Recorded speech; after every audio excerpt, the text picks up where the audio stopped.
Am I the a-hole for making my mother-in-law cry? Plus updates. Original post. I, 23 female, have been in a relationship with Andrew, 26 male, for 3 years. We hit it off pretty quickly, and after a year, we moved in together. After a couple months of dating, he introduced me to some of his family members, including his mother, Nora, 60-ish female.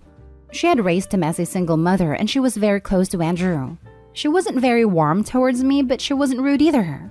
The longer we were together, the more we would meet her, and she never warmed up to me. After a while, I realized she just didn't like me. And yes, I was disappointed, but I tried not to think about it too much. I had mentioned it to Andrew, and he said that's just how his mom behaved with his past girlfriends and that I shouldn't worry. On July 9th, Andrew and I organized a small get-together with Nora, his Aunt Melinda, Chris and Tiff, his cousins, and my mother Cindy. My fiancé and I wanted to announce my pregnancy as I am 4 months pregnant. When we gathered everyone and told them, they were ecstatic and congratulating us, except Nora. When we went to her, she hugged Andrew, congratulated him, and barely acknowledged me. I just walked away because I knew they would start talking and Nora exclude me from the conversation. And I went towards Andrew's cousins, who I'm close to. We talked about the baby's gender. We wanted it to be a surprise, how I would decorate the baby's room. Normal baby chatter. I was with the cousins, but I was still within earshot of Andrew and Nora, and noticed that she was excitedly talking about how she would take such good care of the baby because she has always been a mom at heart. I'm not going to lie. I probably overthink, but the last comment angered me. She kept talking like I wasn't in the picture. By the end of the get-together, I was mad, and waited until she left to go to talk to Andrew. I told him I thought her comments are weird, and that considering she's never liked me, it just feels like she thinks she's going to replace me. Andrew just said that she wants to be hands-on grandmother as it's her first grandbaby, and that is not that deep. Yesterday, July 15th, Tiff sent me a message asking me if I knew that Nora was telling her church people that she was being blessed and she would welcome a baby in her life because God could see how much love she had to give back, and that she would name it after her grandmother, and just a bunch of nonsense. I told Andrew what I knew, and he finally acknowledged how weird and creepy her lies were, and he called her to set things straight. He told me she started crying, and that I felt bad, but I feel like she's just plain crazy and is trying to guilt trip him. I sent her a message that as long as she can't accept that I am the child's mother and to respect me, she won't be the child's life. Melinda said I went way too far and that I have no business attacking her faith, which I don't believe I ever did. So am I the a-hole? Now for the top comments before reading the updates. Not the a-hole. You didn't make anyone cry. Your boyfriend told it like it is, and she got upset. That's her problem. Good news? He's on your side and up to dealing with his mother. That's as it should be. Melinda and anyone else can step off. I was so worried he would downplay it again when I told him, but he just couldn't believe it, and immediately confronted his mother about her poor behavior. So I'm glad. Not today, Hall. I'd never leave her alone with your baby because she might take it and disappear. I don't think I'd ever feel comfortable leaving my child with this woman, but I'm very worried that unless we cut contact with her, she could do something very dangerous, like claiming she's supposed to pick up my child from school. In a situation like that, just make sure the school knows she is not authorized to pick up your child. Same for daycare/childcare. I'm trying to figure out when you attacked her faith. Not stay home. Telling her to back off and setting boundaries is not attacking someone's faith. The lady's crazy. The faith bit really confused me. Just because she said those insane lies in church doesn't mean I should respect it. Thanks. Edit. Thank you for all your replies. I read it all and really appreciate you guys taking the time to answer. I talked to Andrew about couples counseling and he doesn't seem enchanted, but he said if it makes me feel more secure, he'll do it. Nora's been flooding his phone all day saying everything is a misunderstanding, and that I'm twisting everything out of proportion because I'm a crazy hormonal pregnant lady. I will update if anything happens with her. And now for the update. Basically, after a scene on the phone with my fiancé, she spammed his phone with texts saying I'm crazy hormonal pregnant lady, and then she went very quiet. He didn't block her, she just stopped texting. This morning she showed up. Fiancé was at work and she knew that, claiming she deserved an explanation for how she was being treated. That she only had a baby's best interests at heart, and that trying to stop that would be going against my child and being a bad parent. I told her that I was done taking her attitude, and that she isn't the victim, and that she was delusional for thinking she could treat me poorly and still be around my baby. Thank you to the users commenting that. You all really helped me see the situation clearly. Calling her delusional really upset her, and I knew she would just start her victim rant, so I showed her out. I had let her as she doesn't have a key and never will. I called my fiancé before she would have a chance to do so and changed the entire narrative to make me the bad guy. I told him he either gets his mother in check or I will be going away until the baby is born because I am not dealing with the stress of having a crazy woman around. He said he understood and he went home early. Fiancé and his cousins are on my side, but of course his aunt and mother-in-law are the same. I blocked them both. Aunt kept sending messages telling me I need to apologize. Like someone recommended, we're going to put them on an info diet. Unless they apologize sincerely and there's a change in their behavior, which I highly doubt, they will not have access to my child and I will only let them know the bare minimum. I'm honestly not delusional enough to believe that this is the last of it, but I feel like I can take a break from them for the next few months.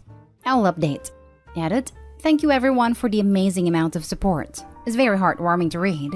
There is some confusion regarding some stuff, so let me try to clear it up. I'm not married to dear husband. He's my fiancé. We always pushed the dates because of COVID and how hard it was to travel since my family isn't from the US.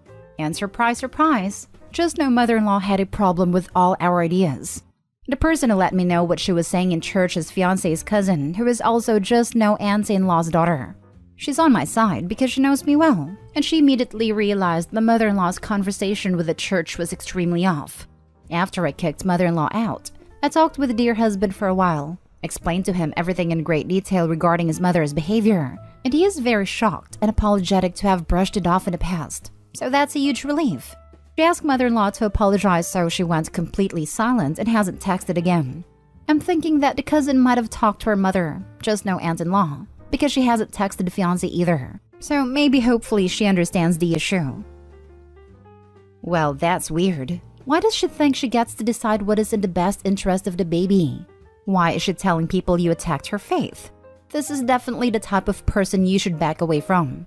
None of this makes sense. People don't just wake up one morning and start acting like this. There is probably more to her behavior that your fiancé believed was normal in the past. No clue.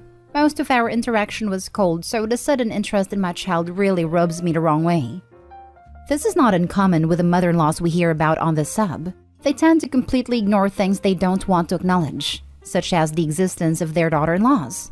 If you look at the sticky comments on your post, you will see a link to the book list for the sub, and there's also a list of common abbreviations used here. Take a look at the books. Some of them will probably help you identify the patterns in mother-in-law's behavior. It can really help the situation if your significant other sees that a neutral expert identifies these behaviors as crossing normal boundaries. She is delusional. She immediately decided that she is raising your baby and you are not in the picture. She told her church family that God is giving her a baby. I assume through immaculate reception. She is demanding you apologize for existing? Yikes. I am so sorry. I would move in with family for the pregnancy or at least a few months. Significant other needs to agree to counseling because he doesn't think a mother that hates all his significant others and states she is going to raise your child, did she even mention him in this, is a problem, and you should just live your entire life fighting off his mom. He needs to understand that a dad and grandmother are optional equipment for little one while their actual mom isn't. If just no mother-in-law or his family sends flying monkeys, you can tell them something like, she told her family in church that God was providing a child for her to raise by herself. She was explicit that I would not be around my own child. I am not going to be close to someone who would prefer I don't exist. I would change your passwords everywhere. Tell the nurses your just no mother-in-law is a danger, and they need to watch out for her, and register as a private patient when you deliver. If you were my relative, I would be digging a moat for you, but check your zoning laws. Next story.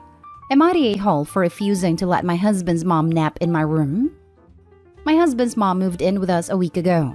The minute we were informed she was going to move in, temporarily till her house gets renovated, we've emptied a room specifically for her. It has everything. A bed with a frame, curtains, mounted TV, wardrobe, etc. She was thrilled with it and loved it a lot. Then one day I came home and found her in my bedroom sleeping and minded my husband's bed. I was confused, but she told me she took a nap on the bed and lost track of time. Since then, she started talking about how she loved to nap there and started hinting wanting to take naps in the bedroom from now on. I kept ignoring her comments, Till my husband sat me down and told me that his mom really liked and got used to napping in our bedroom, and we should just let her have her daily afternoon nap in the room. I said absolutely not, and we started debating. I told him his mom is being ridiculous because she has a whole room upstairs where she should nap. He got upset and said that I was making his mom feel uncomfortable and unwelcome with this attitude. I said no and refused to negotiate. He called me selfish and mean for saying no and preventing his mom from feeling comfortable at his house. But I reminded him that I pay full mortgage for the house, while he blows money over gadgets and consoles. He accused me of bringing old disagreements in this current conflict to use against him.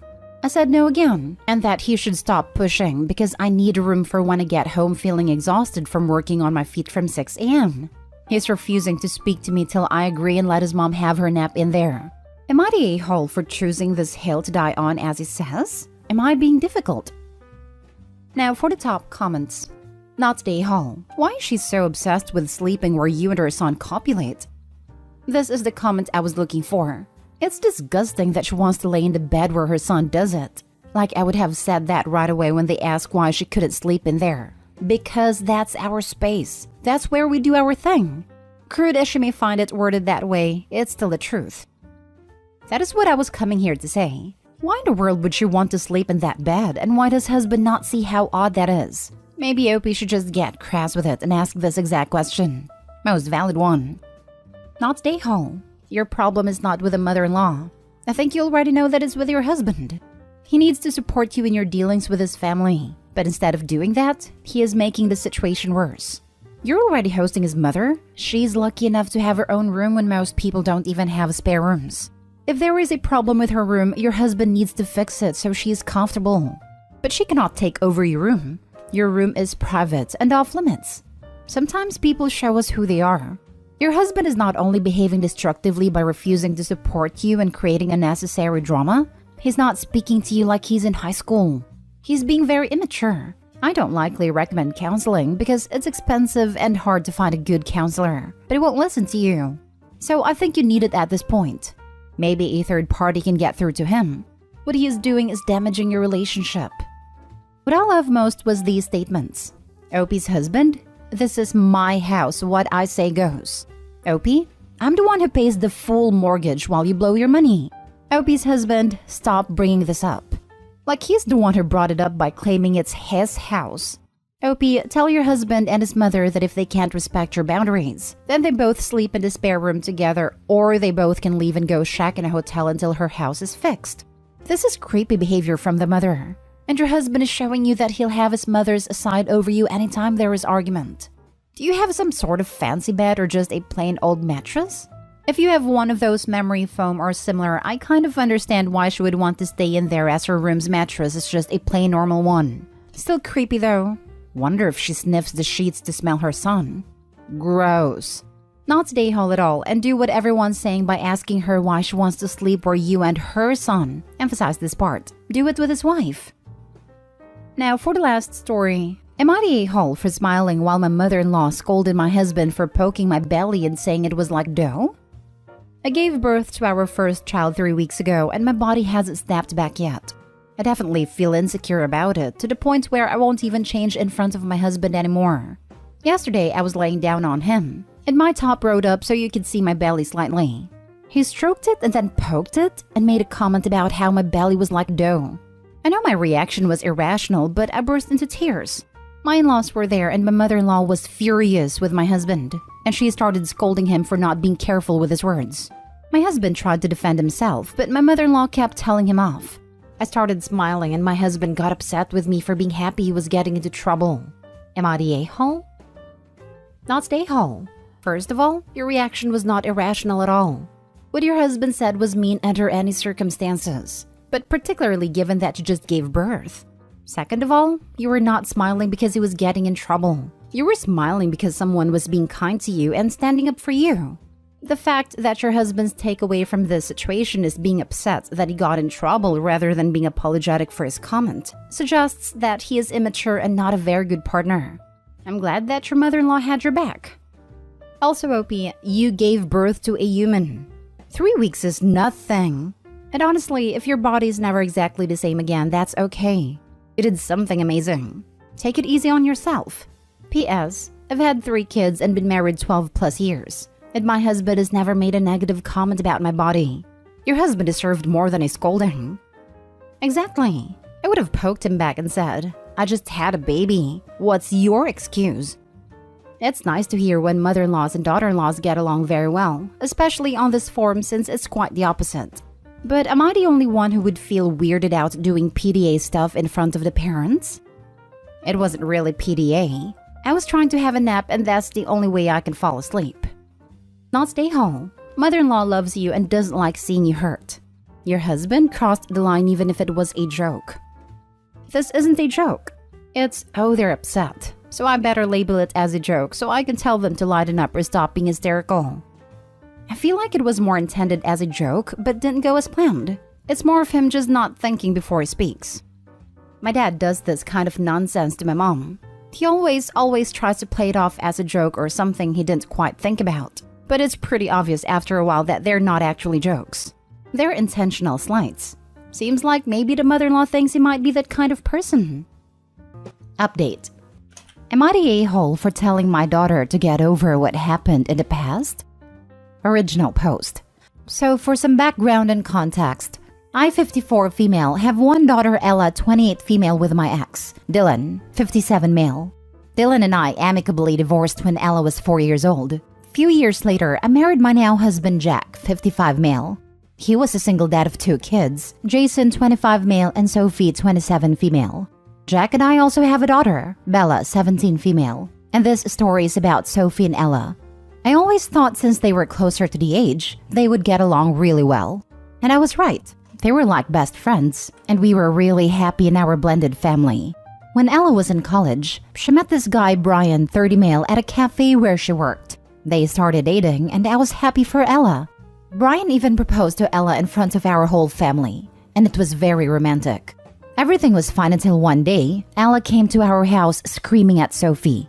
She claims that Sophie has been sleeping with Brian. I told her she must be joking. Sophie would never do that to her.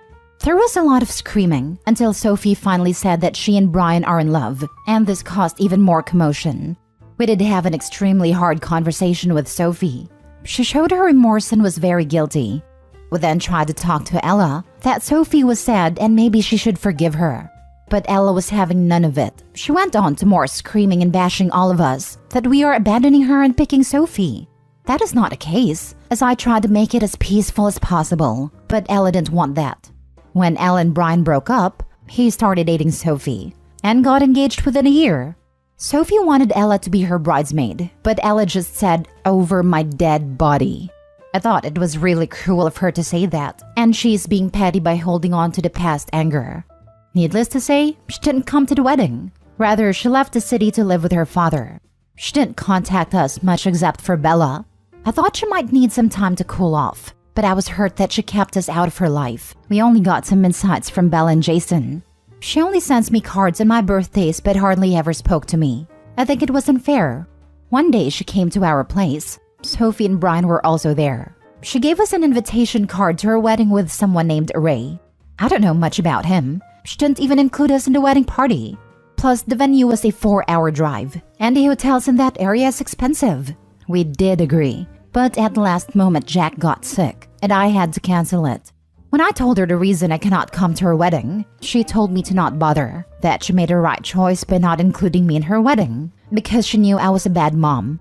That really bothered me. I always wanted to be by her side, but the place and time she was getting married was just not compatible for us.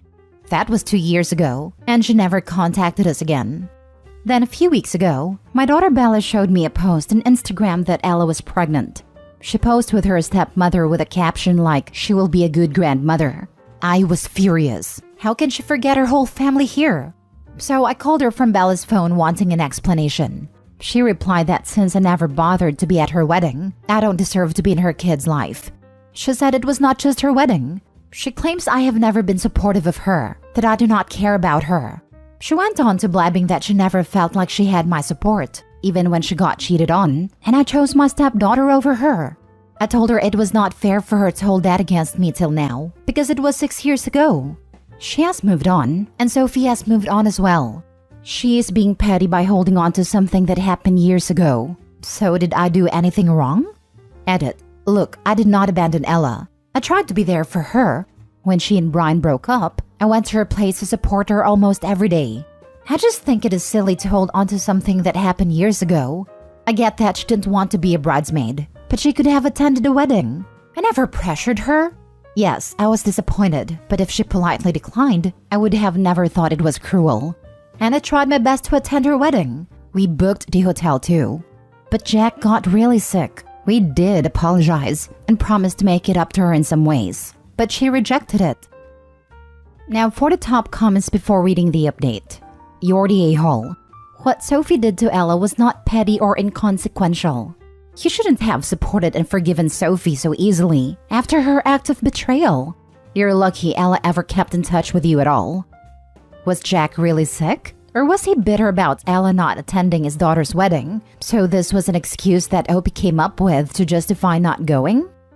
Why does a grown man need Opie to stay home with him when he's sick? I'm with you, that is a massive BS. How can you even ask if you're the a-hole here? It's pretty obvious, and your daughter spelled it out for you. And I think calling you an a-hole is putting it kindly. You did choose that cheater's side over your firstborn child's, who was the person hurt in this situation. Then fairly quickly you tell her to get over it? This wasn't some puppy love high school situation. They were engaged to be married, and your a-hole for stepdaughter slept with her stepsister's fiancé. This is some Jerry Springer / Jeremy Kyle garbage. Then you accept the scumbag who cheated on her into your home and supported his and your stepdaughter's relationship. Your emotionally tone-deaf stepdaughter then asks her to be a bridesmaid at her and her own ex's wedding, which should have been hers in the first place if they weren't such a-holes. And you think you have the right to be offended on her saying over her dead body? Let's say your sister screwed your husband and everyone took her side. How would you react? Your daughter rightfully went low/no contact for her own emotional and mental health, offers you an olive branch to attend her wedding. And your husband gets sick, unspecified kind of sick might I add, which means likely it wasn't life-threatening or requiring hospitalization. You were butthurt of not being involved in the wedding party, so you decide to skip her wedding and olive branch over ego. You find out after years of no contact she is pregnant and think you have a right to be involved after all that? After you've repetitively put everyone else above your own child in every way. You're not only an a-hole, but delusional, and dare I say a narcissist. I hope she sticks to her guns and stays away from you. Kudos to her for knowing she's worth so much more than the BS you're parading. Why is everyone's feelings, including your own, more important than hers? A-hole. I wonder if Opie was the former mistress to her husband. Mostly people who support cheaters are cheaters themselves. And now for the update. Hi guys, this is Bella, 17 female, the half-sister, and I'm writing this update to clear things out. Basically, this whole argument with Ella being pregnant happened 2 months ago, and there have been fights and crying from my mom's part. I tried my best to explain to her that what she did was over the line, and she cannot expect Ella to be okay with it after my mom hurt her.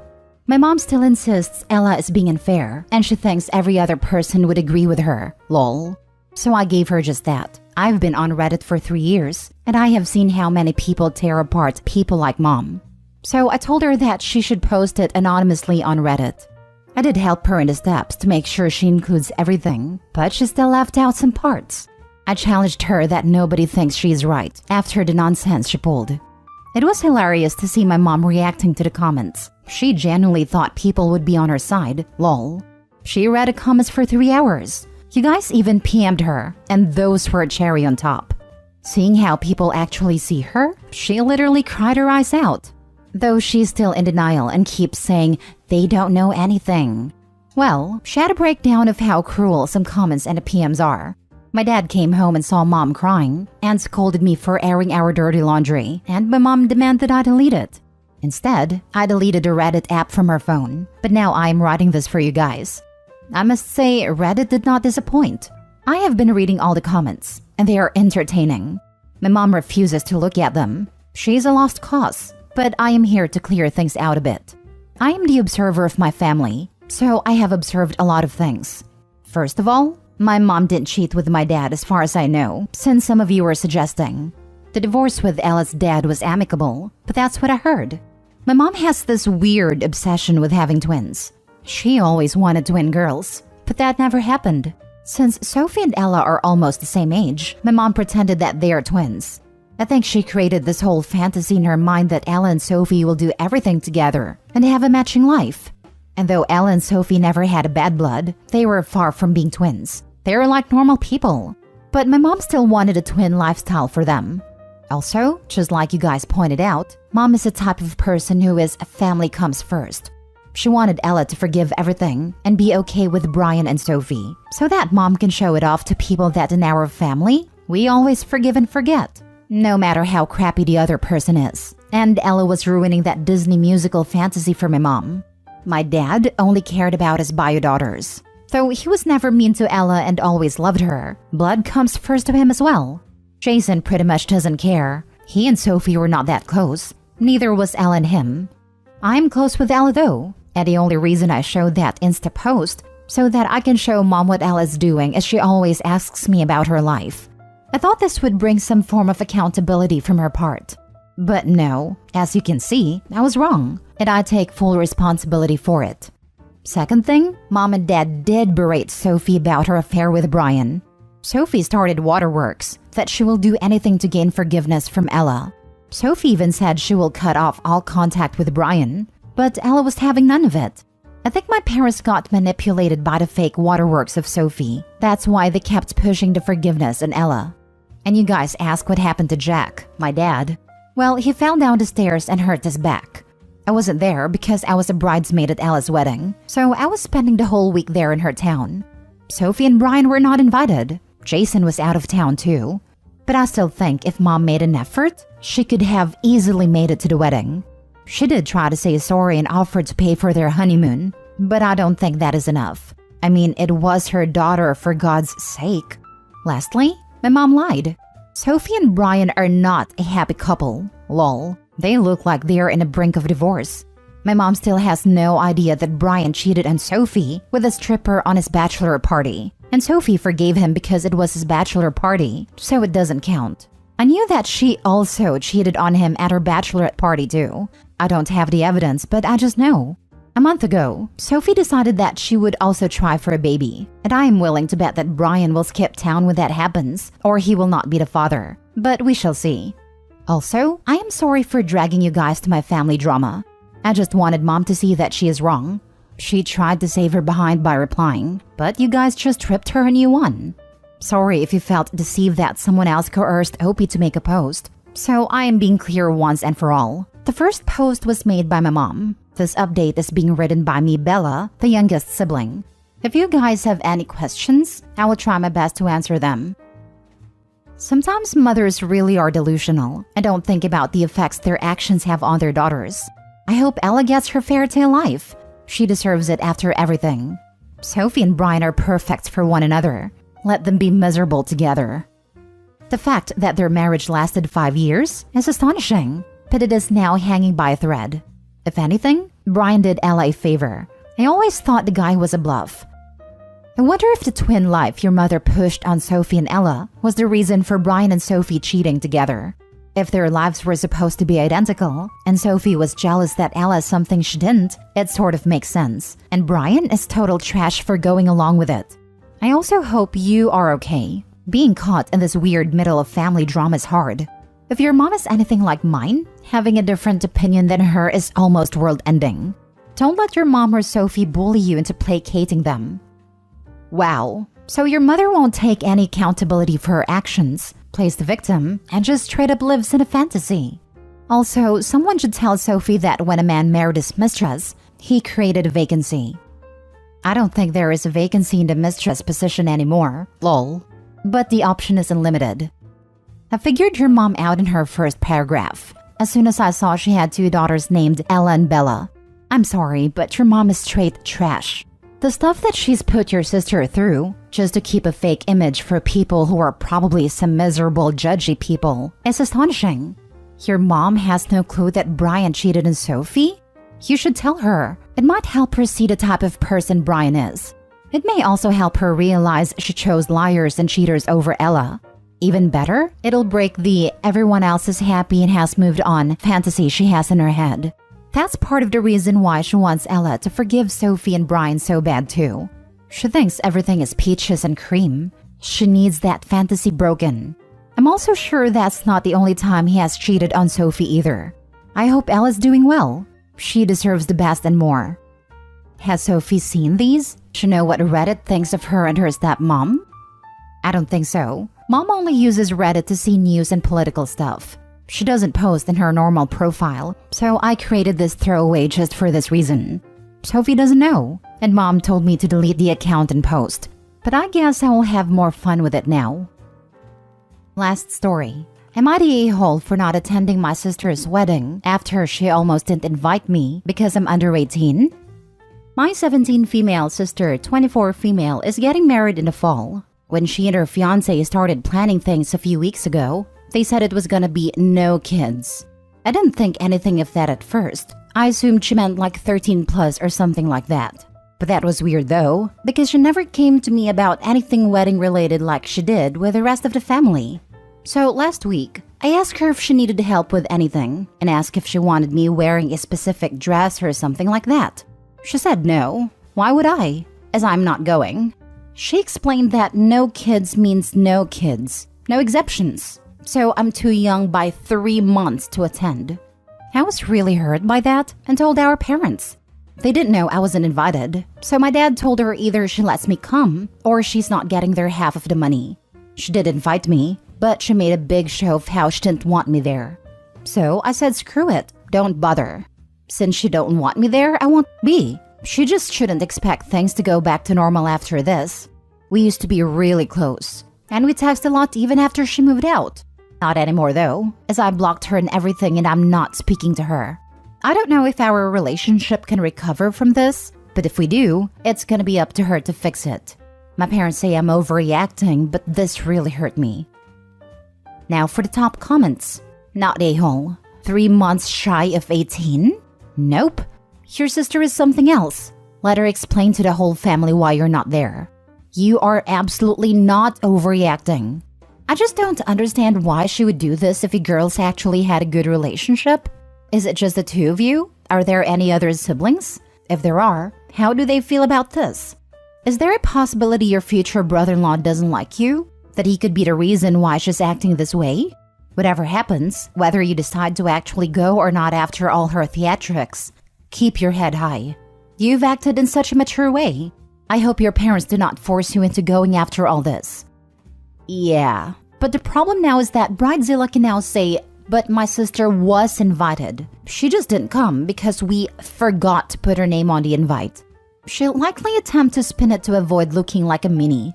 I accept child-free weddings are a thing, and couples have a right to choose who to attend. But the way this was handled was awful and mean. To not have that discussion and expansion up front. Yeah, nah. Not a-hole for OP. I'd go low contact too. Not a-hole. I understand child-free weddings, but I truly did not understand why she wouldn't invite her sister if you really were that close. She's having the best day of her life, and she is actively telling you you can't be part of it, and can only begrudgingly come because she won't get money if you couldn't? That's selfish and greedy. Is there any reason to consider her fiancé talked her into not making an exception for you? Maybe. He doesn't like me, but he's never come off as controlling or anything. Info. How is your sister reacting to the blocking and cutting contact? I don't really know. My parents say she feels bad, but she hasn't shown up or tried to apologize through them. I told my sons I wish I never gave birth to them. I don't regret it. I don't feel bad. I don't care how many times you come to my door to apologize. I let them and their father bully me for years, call me all kinds of names. How they reject every present I ever bought them because it wasn't brand new or super expensive, despite me having to go hungry sometimes to even afford what I could get them. I come to their father's house one day to say happy birthday. They ignore me. I tried to give them a hug. I got pushed away. Their father told me to stop annoying them on their 16th birthday for God's sake. I got them both Nintendo Switches for their birthday, and I set my carefully wrapped present on a table and they opened it last. When they saw it, they said, "Really? That's it?" I looked confused and asked what was wrong. Was it a color this time? Or maybe they expected games too? No one freaking plays Nintendo, you freaking dinosaur. They said dinosaur. You guys never text me. I didn't know what you wanted, and I know you broke the one you shared, so I got you both your own, I told them. They set the presents I had to starve myself for on the table, and everyone went inside for the cake. I finally realized they don't care. They really don't care. Why it took me years to realize, I don't know. But I do know. I took the switches and headed for the door. Their dad stopped me in front of everyone and said, "Hey, where are you going? You're leaving your kids on their birthday? Let her go. It won't make a difference," one of my boys said. Everyone laughed. Everyone freaking laughed. I started to tear up, and my son's aunt told me to stop being a big baby and hold the phone for pictures. I got angry and I yelled in front of everyone, "I hate you. I hate you all. I'm tired of this family mistreating me, using my trauma against me, making me feel freaking small because I'm not rich and spoiled. I've done nothing but love this family. But because I'm built like a child, I can't sit with the adults. No one came to my birthday, so why should I be here? No one cares about me, but y'all won't bat an eye if I freaking died, would you?" Then I looked my boys dead in their eyes and said, "I hate you both too. I wish I never freaking had you." Ran out to my car and left, then I blocked them all. The next day, I heard a knock on my door and saw my kid's father. He begged me to come to his house and talk to our kids. He says they're so sorry. Yet I've never heard this come out of their mouths, so I'm not interested. That was 3 days ago, and ever since, he comes to my door and asks me to forgive them. But I won't. Don't think I can. I'm sorry for any errors. I'm kinda shaken up. Their father left an hour ago, so it's still on my mind. Now for the top comments. Screw them, and a father who probably modeled this behavior and let them get away with it for years. Drop the rope. Don't spend another dime on them. Don't give them the time of day. They made their choice. They can learn to freaking live with consequences. I'm so sorry for everything they've put you through. You didn't deserve any of it. I definitely recommend therapy to help you come to terms with what they did and move on for your own sake. Thank you very much, I will. Only reason I stayed for so long is because they were my boys, my only kids. I truly believe they will one day change, but I will not be there to witness it. I tried already. Don't set yourself on fire to keep them warm.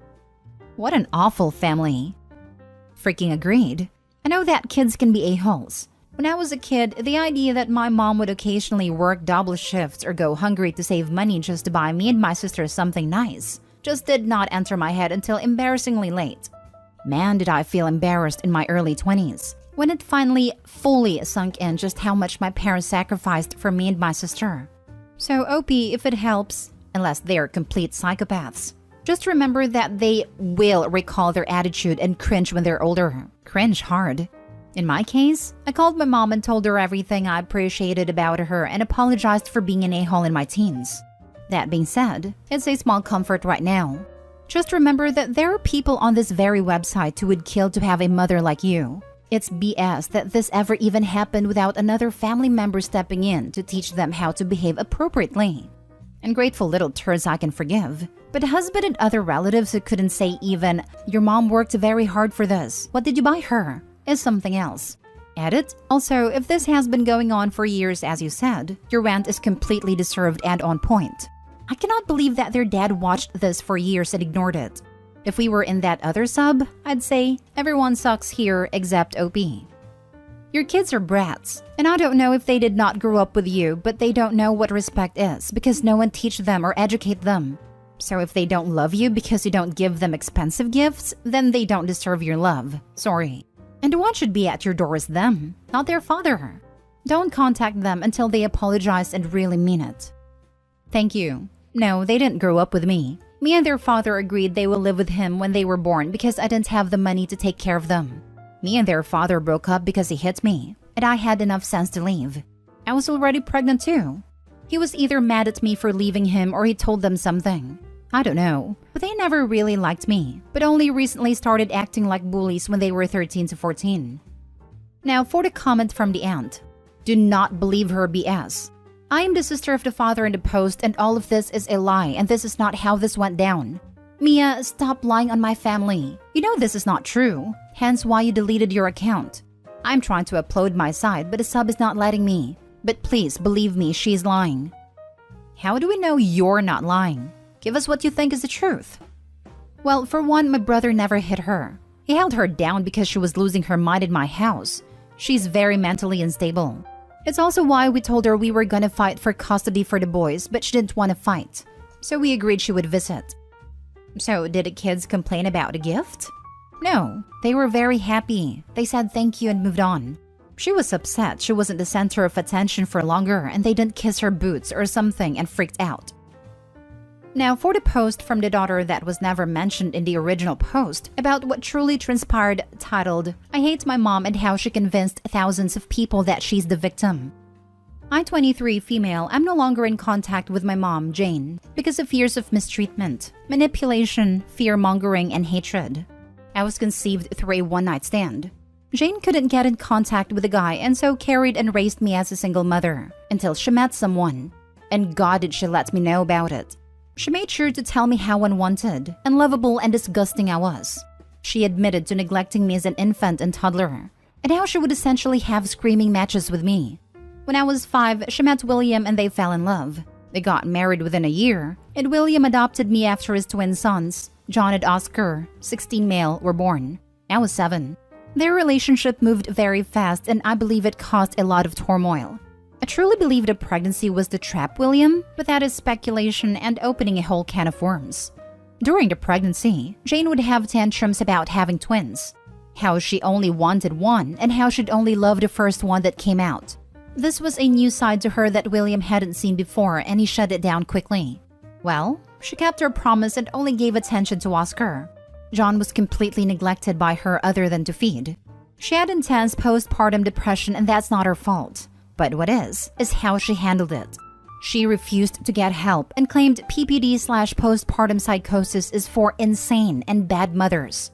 At some point when the boys were a year or so old, she was admitted into hospital for having intense thoughts about hurting herself or others. She was diagnosed with depression, anxiety, and PPP. She spent 5 months in a hospital/a mental health facility. For those 5 months she was gone, I have never felt so much love from another person in my life. Bearing in mind, I was just 8, and all I had known was yelling and emotional abuse. When she got out, both sides of the family had a big sit-down and told her their expectations. It was all doable. Go to therapy, take her meds, and they made her a list of emergency contacts who she could call if she was feeling it all a bit too much. She had a support system in place, but she didn't use it. We moved out when William got home and found me at age 11 trying to cook dinner for my brothers. Except Jane had turned the gas and electric off as punishment. Jane had locked herself in the bathroom and wouldn't come out because John was upset. Remember, she hates John. She had also thrown a ton of stuff around in a fit of rage because I said she probably shouldn't take Oscar to the shop if she can't walk straight. William packed our stuff up and we left for his mother's. Jane was not happy about that. When he found out she had thrown objects around and at me, he was furious. He filed for divorce the following Monday. The court gave him full custody with mandated visitations from Jane. I remember crying myself to sleep when I found that out. We moved out of Grandma's house and into a nice flat where we seemed to get our life together. Other than the visitation, we were good. Until William got a new job and we had to move across the city. This set Jane off, who up until this point had been on mostly good behavior. We moved closer to William's sister and her family. They all knew about Jane. Aunt was on a contact list. But we all tried to move forward. Things were good for a couple of years, but then I turned 16.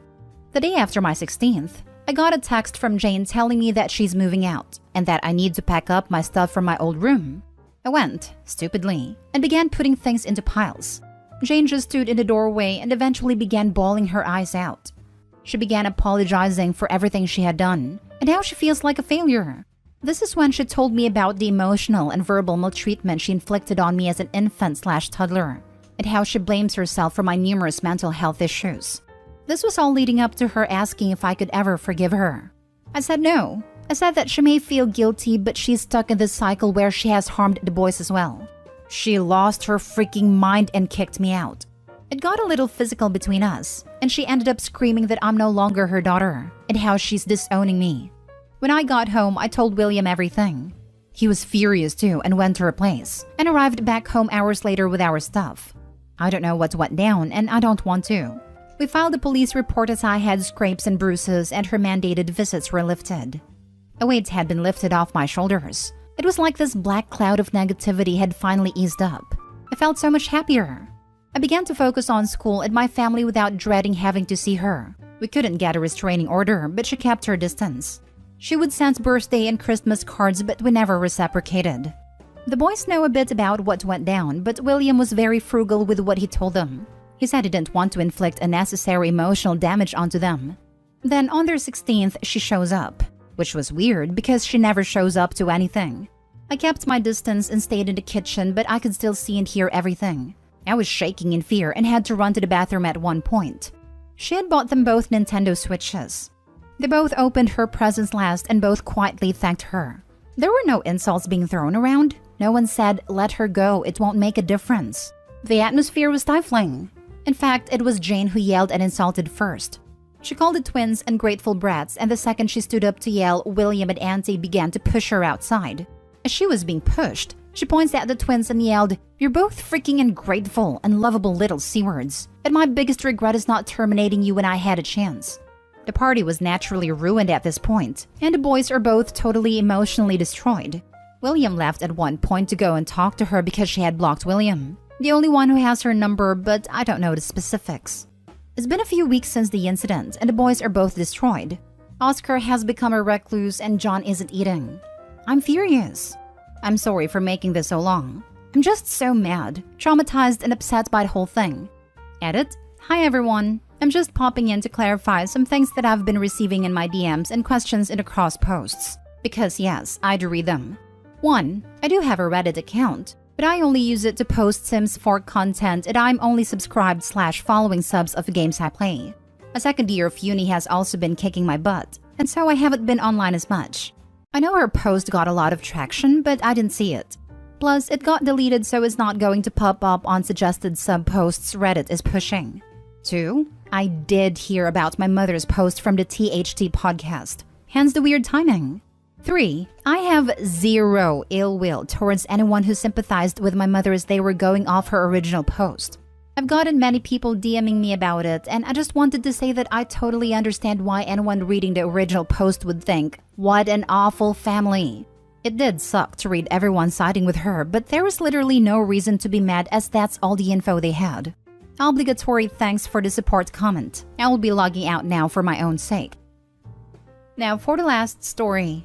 My 31 female husband, 33 male, wants me to cut contact with my sister, 28 female, because she cheats. My husband just dropped this on me. I am totally clueless about the whole situation and I am not even sure how I'm feeling right now. The following is account from my husband and I have yet to verify anything. Months ago, my husband bumped into my sister's fiancé. Let's call him Mark, 29 to 30 male, not sure.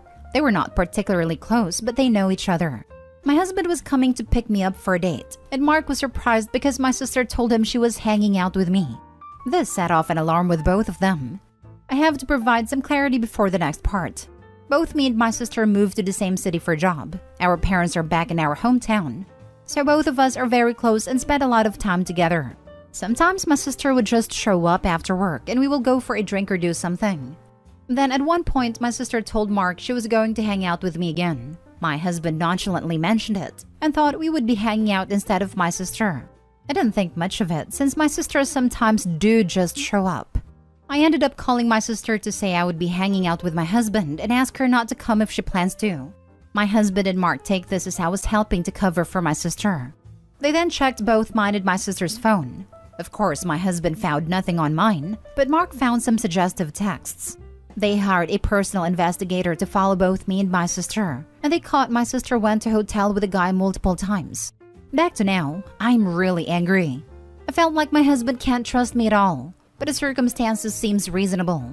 I asked him why he didn't talk to me. He said if I know, my sister will know and they wouldn't be able to get any evidence. You know what? I'm angry that he is probably right. I will definitely talk to my sister if I had known and talk her out of it. My husband now wants me to cut contact with my sister because he said we are too close and will be a bad influence. Our relationship will be over if he found out I'm helping my sister. My sister has been my support when I'm going through hardship. Now that she's going through a problem, I can't imagine not being there. I also hate that I know I should be angry with my sister rather than my husband, but I just don't. Advice? Now for the top advice. 1. Your sister's problem is self-induced. 2. She used you for cover, clearly not caring about collateral. And now she's risking a divorce from her husband, who seems to be a reasonable person who values honor, fidelity, and the sacred nature of marriage, because her sister is someone who doesn't value those things. And even though Opie was in the dark, she doesn't seem to care that the sister used her for deception and involved Opie's husband by extension. He probably also feels used and dirty because the sister told her husband that she was hanging out with both of them. You're in an awful position and there isn't a great choice. But is this? You can only continue having a relationship with one of them. Do you choose the person who thinks marriage is important or the person who doesn't think it's important? I think the choice will reveal how different or similar you are to your sister. Good point. Getting Opie involved without asking them or them even knowing shows a huge lack of concern for Opie's well-being and relationship. It feels like she doesn't care if her marriage goes down as long as Opie's marriage does too. Opie seems pretty clear in her post that she isn't really that bothered by the cheating. Of course, my sister has my support when she is going through a hardship. Yeah, that's why your husband thinks you support cheaters. Update. Does a child who didn't see one parent because the other parents told them despite custody orders in place have to repay the time debt after age 18? Original post. Posting anonymously because I think I know the answer, but feel like an idiot asking anyway. I hope I describe this clearly. My parents split when I was very young and had shared custody about 50-50 at a time. My mother ran off with me to Canada not long after, but cancer took her when I was 15. I was taken back to my father, and is always told that because I was away from him for 8 years, but he had 50-50 custody, that I had to repay that time debt for 4 years after I turned 18. I took it as just how things are. There was a letter from my dad's lawyer that I haven't been able to find that I had when I came back, to him pointing out I would be a minor until after I turned 22 and a few months. I am not allowed to leave home much except to work. Dad gets all of my money to support me. I am not allowed to see guys, and I am not allowed a car. And it seems really unfair to me, and nobody else my age is in this situation. Does any of this seem legally real? The more people I talk to, the more it seems my dad has me under a big con. But I'd like to know for sure. I know it might be trying to prove a negative, but is there a link to a law I could use to show for sure either way? Now for the top advice before reading the updates. I'm not surprised your mother ran. Your father is nuts. No, none of this is a thing. At 18, you are legally an adult and can move out, and I would strongly suggest you do so. Your dad is lying to you. Secure copies of all your vital documents and open your own bank account as soon as you can. You are legally an adult, and you do not have to live like this. In ranked order of most to least important: birth certificate, passport, driver's license, social security card. With a birth certificate and passport, everything else is replaced easily with a short trip to the local DMV or social security office. The birth certificate is like a root document that makes other documents much easier to get. In addition to what everyone else has said, remember that a custody agreement is between your mom and your dad. Your mom had an obligation to fulfill that agreement by sending you to visit your dad. You were never legally under any obligation to fulfill the custody agreement. You do not owe your parents anything. There are actually laws against the idea that children owe their parents anything for existing and being raised by them. Or some parents otherwise would try to sue their children for the thousands of dollars we spent on your food and clothes and room and board between ages 0 to 18. If your mom failed to fulfill the custody agreement, you were never under any obligation to rectify that. For example, the courts would not expect a 10-year-old to purchase their own plane ticket to visit dad when mom failed to do so. The custody agreement is not meant to bind you to your parents. It is meant to bind your parents to an agreement so that one of them doesn't prevent the other from seeing the kids. Others have already given you plenty of advice regarding getting out of your current situation, resources to help you if you're in danger, etc. It is perfectly legal for you to walk out the door this minute and just keep on walking. If you're not in immediate danger though, I suggest that you plan your exit carefully and get your resources ready ahead of time. Your father sounds like he has no respect for your rights or privacy, so it would follow that he might monitor your phone and computer use, search your room, look in your purse, diary, whatever. Please be very careful to keep your preparations a secret from him, because such a controlling man would be much easier to get away from if you were taken by surprise. Best of luck. Do the hard things because they're worthwhile in the end. Thank you so much. That's what I was hoping for. Just a word can be a key to more information. I know Dad looks through my stuff, but he's a technological vacuum. That's something at least. Now for the update. I'm safe and I'm out. I organized a place to stay with a coworker. I have new bank accounts and all my paperworks. My dad has some regular sport meetings on Saturdays that go on for hours. So I prepared everything the week before, found where my paperwork was, and walked out. I've been approved for a rental and I move there soon. I contacted 2 police stations near us beforehand, who both understood Dad's nature straight away when I told them he'd been telling me I couldn't move out because of the time debt. And they told me it wasn't a thing. I took copies of all his paperwork too, because while I was getting ready to move, I found most of what I knew about my parents separating was a lie. There was never a 50-50 custody agreement, and my mother never ran off with me in violation to that. My dad had been held for several DV incidents when I was a child, and he was only to see me on special holidays and only under strict supervision. He's never been violent to me, but in the papers he had hidden was evidence of a trust available to me when I'm 21. Some of the specific wording is it can go to me as an individual or to my carer if that is required. I think my dad was trying to make himself up as my carer without me knowing. I did not find a letter I read when I was a kid from Dad's lawyer, but like all you said, that was probably fake. After I moved out, my dad did try to contact the police. They came to my coworker's address because they had to, but also let me know that yes, my dad was trying to say I couldn't look after myself. His words were that I was borderline retarded and being mistreated. I've been back to Canada to visit my aunts and uncle, and found the aunt who was named to manage my trust died very soon after my mother.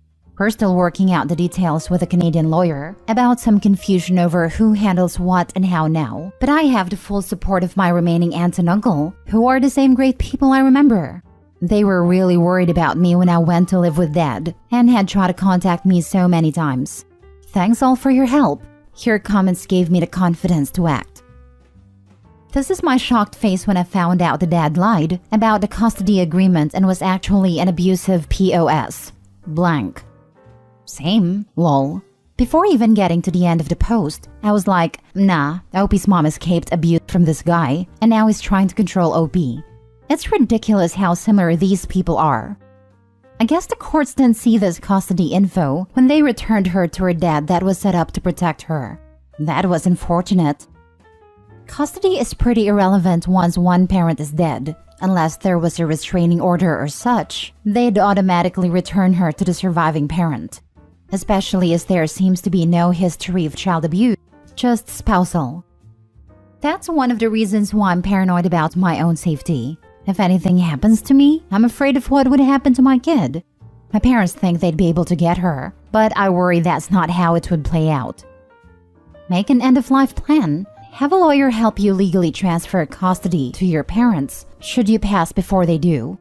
Only a court can say where children will live, so get a court involved while you are able to express your wishes. There is a 0% chance that the dad didn't know about the trust. Absolutely. He wanted Opie till 22, so he could drain the trust. Then, he would have hot-potatoed Opie. The 4 years after 18 might be what he needed to prove he was a carer or whatever. It sounds like he was already working the carer angle. He just needed time until 21. Then, enough time to drain the fund. It's good Opie got out when they did. Conservatorship is very hard to overturn once it's established. He could have done some pretty awful stuff. Last story. How to spread your inheritance in a really unique and fair way while ticking off most of the family. This story is the story of a good friend of mine's grandfather and how he dealt with his inheritance in a very unique way. He had 2 sons, and each of them also had 2 sons. In the last half year of his life, my friend and me visited him every morning and every evening. You see, he did not want to go into a retirement home, and apart from getting ready in the morning and in the evening, he did not really need help. Now, I need to explain something really quick. Back in the day, we still have mandatory service in the army for 12 months. But there were several ways around it, though I will only explain the most common way since it is connected to our story. You see, instead of going to the army, you could say you refused to go to the army for ethical reasons, which was really just a formality. You simply wrote a one-page essay why you think you being in the army would violate your personal ethics, and they pretty much had to accept it. But that meant you had to go into civil service. Civil service could be any kind of job that in a wider sense is a service to society. So these jobs ranged from kindergarten to retirement homes and anything in between, like hospitals, homes for the physically or mentally disabled, Meals on Wheels, pretty much anything you can imagine. You would be paid for that time the same amount of money you would get in the army and had a right to certain perks like a free room, health insurance, work clothes, etc. The same stuff any soldier gets. Plus, since soldiers get free food, you either got free food or a food allowance. I did my time in a retirement home, and it was an awesome experience. I think a job like that really widens your horizon as a young, arrogant kid and really matures you and shows you what is actually important in life. So back to the story.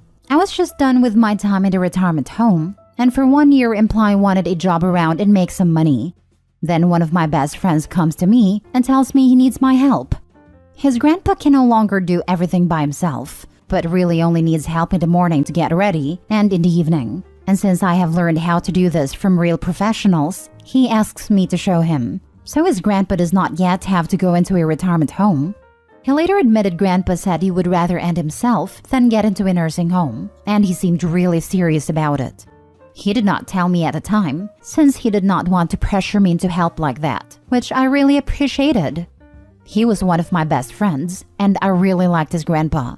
When I was younger, I did not have a grandpa, but we visited him all the time and I became his unofficial fifth grandson. So of course I said yes.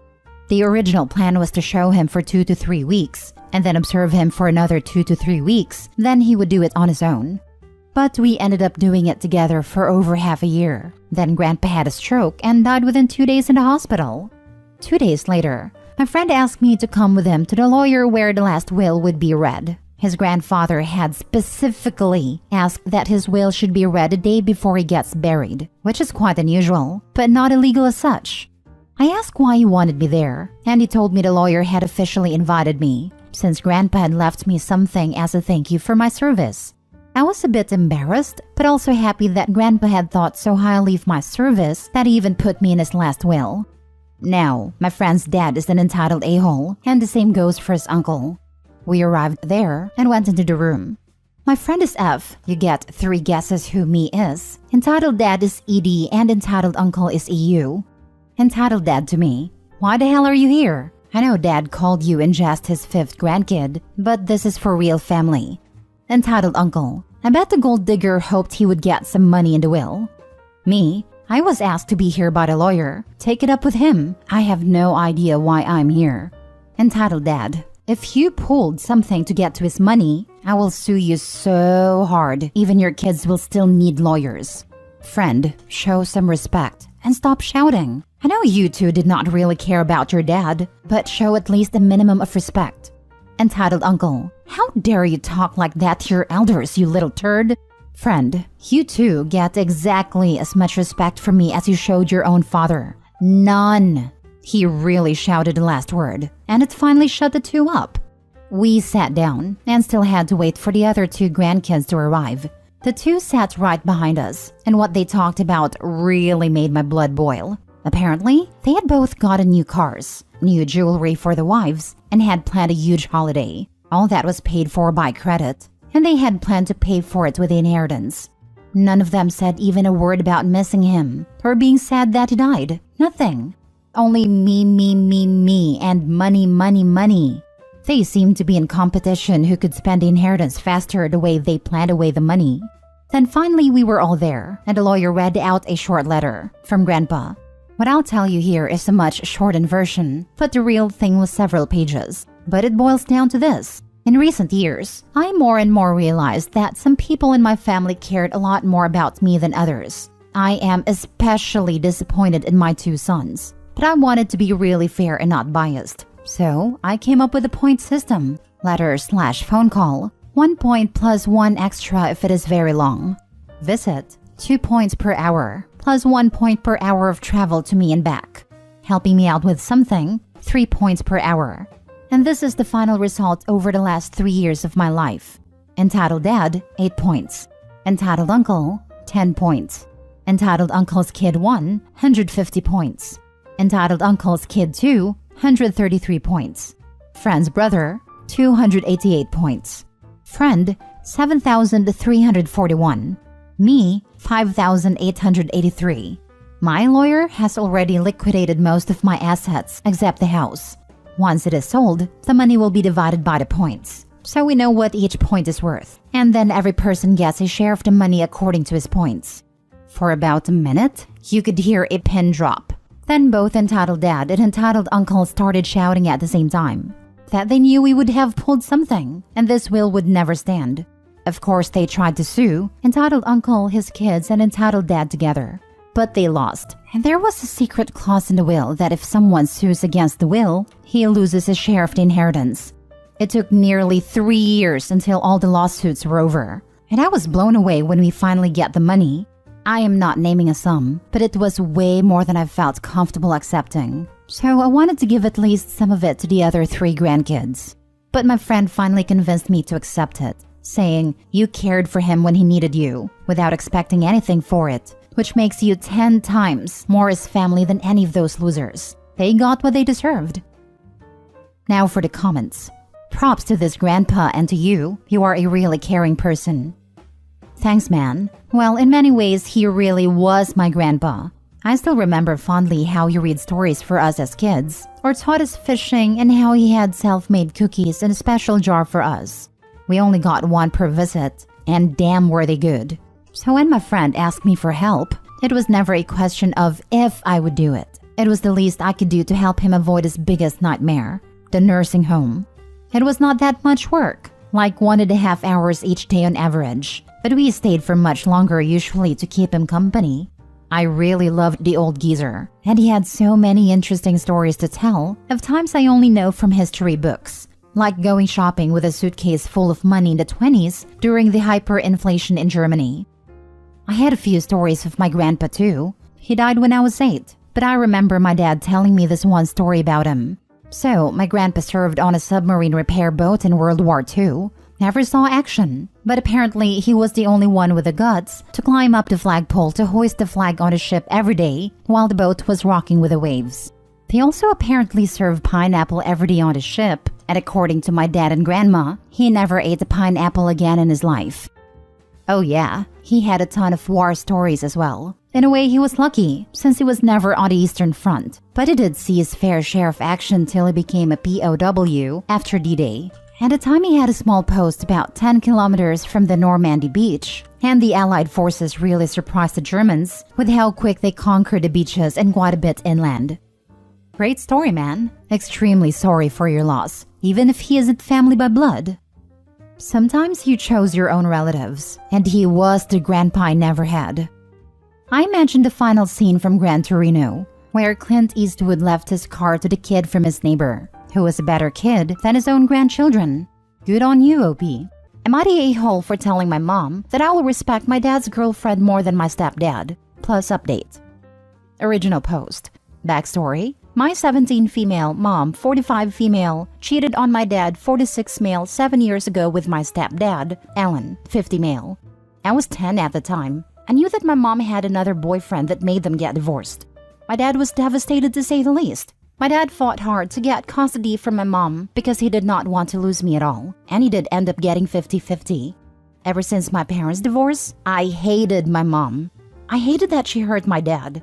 I remember my dad drinking himself to sleep after the divorce. I was 11 and had to push him out of the couch and clean his vomit. I saw what my mom did to my dad, and my stepdad was also to blame for it. My dad did clean up and started to make changes in his life and became a good father figure for me, but he still suffered from the aftermath of my mom's infidelity. He was finally in a better place now, and he has worked enough to build a relationship with me too. Suffice to say, the relationship I had with my mom never recovered. I hated going to her place and watch her play family with some random guy. She never made an effort to keep our family together, yet she happily became the loving wife to him. I hated him too. My mom tried really hard to make me forgive her. She said sorry and apologized. I never missed a chance to remind her that she was the one who broke my family. It will make her cry that her own daughter wants nothing to do with her, but I didn't care. I would lock myself in my room the entire time and not come out. I was always loud and clear that I don't like my stepdad, even though he also tried to make it up to me. Any gift he would give me, I would just give it away. Then last year, my mom, Ellen, and I had a huge fight. I called my mom a cheating whore who destroyed my family. I also called Ellen a homewrecker and said, I hope your own sons get cheated on too, so that you know what the pain is like. Ellen screamed at me that he is tired of my antics, so I left their house and went to stay with my dad. I thought it was so unfair that my mom lives happily ever after, and my dad was left behind to pick up the pieces of our broken home. That's when my dad sat me down and told me that I should have never talked to my mom like that. Sure, she made bad choice, but she's still my mother. And then he told me he forgave her, and it is for the best that I forgive her because it will make me free. My dad went on to explain that in his therapy he realized his marriage had problems. He thought that just because everything was going on a routine and there was silence, he took it as a sign that everything was fine. However, he learned a lot about relationship and himself over the last 7 years and has tried to become someone I could look up to. He then told me he is dating someone else and he is happy with the life he has now, though there are some triggers. I was happy to hear that my dad was doing okay, and it made me realize I was being irrational. I'm still mad at my mom, but I decided to give her a chance. I said sorry to both my mom and stepdad. I also said sorry to my stepbrother and my half-brother. Things have been calm and cool for a while. I met my dad's girlfriend. She seems awesome. She has 2 kids who are under 10, and though she is much younger than my dad, I didn't care. As long as dad is happy, I'm happy for him. So a few days ago, I was chatting with my mom and I brought up the fact that I met my dad's girlfriend this week and she seems nice. My mom's expression changes. She went from having a smile to frown. She says, I didn't know your dad was dating. I said I didn't either, but my dad is taking things slow. I told her she is really nice and cool. My mom then lashed out and called me a hypocrite. She said that for years, her husband and her have been trying hard to make me forgive them. They went out of their ways to make it right, and I still didn't accept them. But I accepted my dad's girlfriend in a heartbeat, and suddenly she's this cool step-parent. I was angry too, so I blurted out, at least she didn't cheat on my dad like you. I also said that I would never accept my stepdad as a good human because he's the reason why I grew up in a broken family. That I do not owe them anything after how they treated my dad. That I respect my dad's girlfriend more than I respect them because at least she didn't cheat on him and left him to pick up the broken pieces of our family. In fact, she is the reason why dad is happy now, and she will always be above my stepdad. I then stormed out and stayed with a friend. I know I shouldn't have said that. I mean, firstly, my dad and his girlfriend has only been dating for 6 months. My mom and dad were married for 13 years, and I felt like I oversold their relationship to mom. But I feel like an a-hole for how I worded it. Now for the top comments before reading the update. Not the a-hole. Actions have consequences, and your mom was wrong to end a marriage the way she did. I have no empathy for her or her husband. That said, given your animosity towards your mom and her husband, I am curious as to why you were over at their house. At 17, you are of an age where you can choose what parent you want to live with. Why would you willingly subject yourself to such anger-filled encounters with 2 people you despise? This is not a healthy environment for you, and especially for the other kids living there. That is their home. Those are their parents, and they don't deserve to have their home turned into a war zone by you when you could just stay away. My dad said it is important for me to maintain a relationship with mom. He thinks every child should have a mom. I don't go there often now. I mostly live with my dad, but my dad insists I go there and build a relationship. May not be the same situation here, but I hated going to my father's. We would have drag-out screaming matches, where I would be calling my mom at 1 to 2 a.m. begging to be brought home. She stopped making me go, and my dad brought her to court over it, where a judge called her a horrible mother for allowing me to make the decision to not go. I was 14, almost 15, and I was informed by the judge that if I did not attend the mandatory visitation, that my mom would be held in violation of the custody agreement. So, I had to attend until my 18th and never went back. Mind you, the court-appointed therapist told the judge for my own mental/emotional well-being, I should only have to see him 1 day every other week and work up to maybe an overnight a month. but Judge gave him every other weekend, from when I got out of school on Friday until 8 p.m. Sunday. The screaming matches continued but would keep going on until he called Mom demanding me to be picked up. She would then make him email her this, so it couldn't be held against her. Not the a-hole. She hurt you and her actions destroyed the relationship between your dad and her. I get that, but I feel like I oversold my dad's new relationship to her to make her feel bad.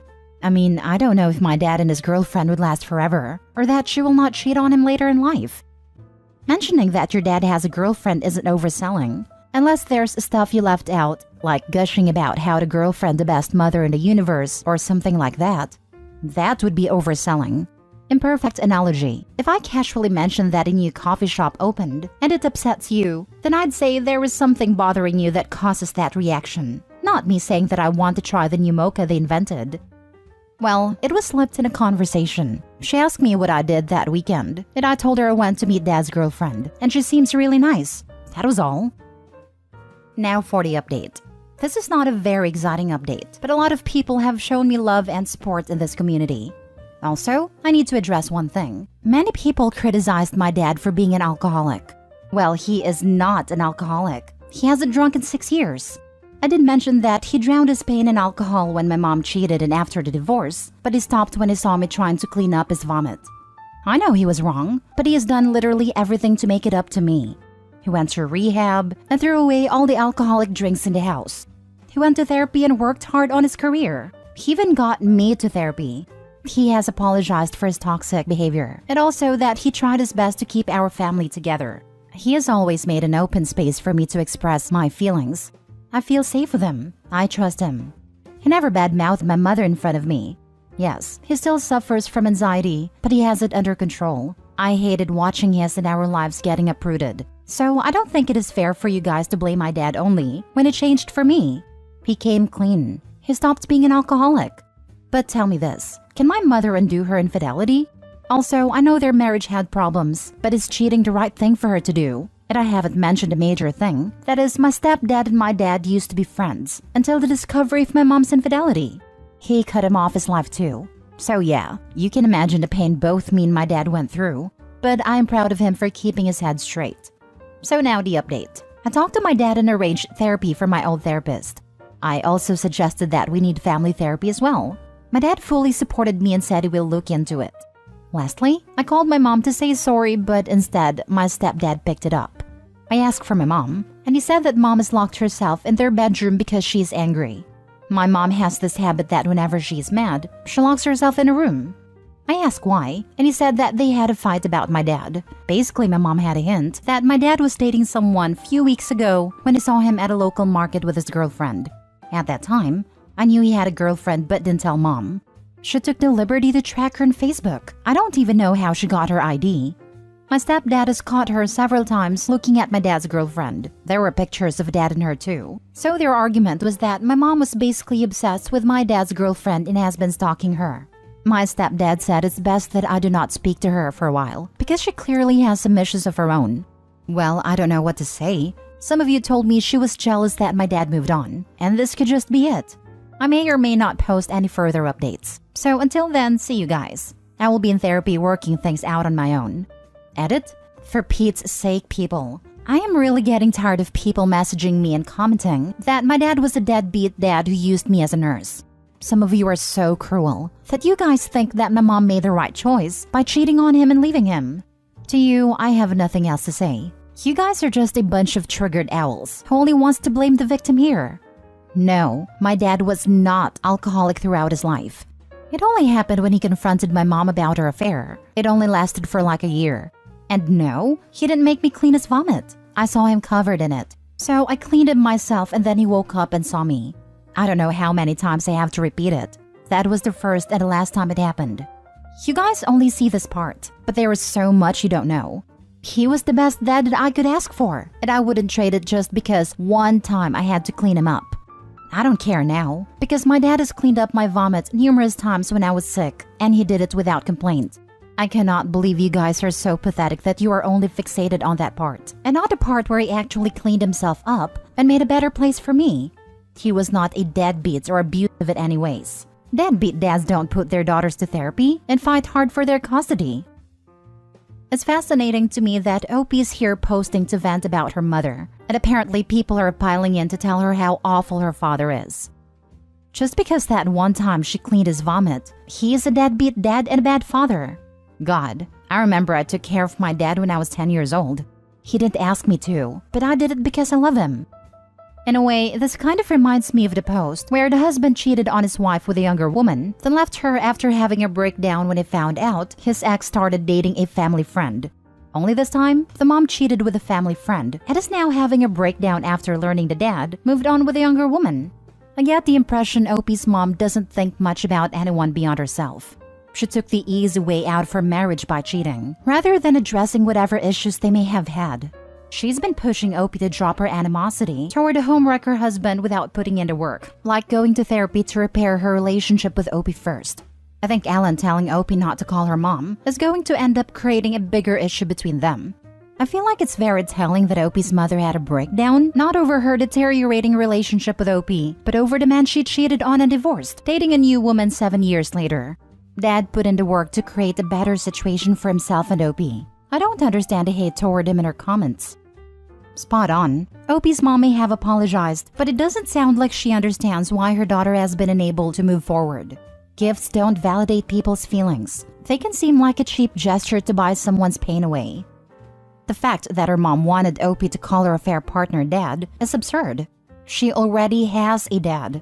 And also, her trying to create a family picture with the exact same setting show how little she cares about Opie. She's only concerned about her Disney life, where people suffer no consequences. Last story.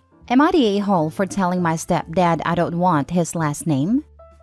This discussion happened 2 weeks ago. My stepdad brought up to me, 16 female, that we could change my last name to his if I wanted to have the family name instead of being the odd one out in the house.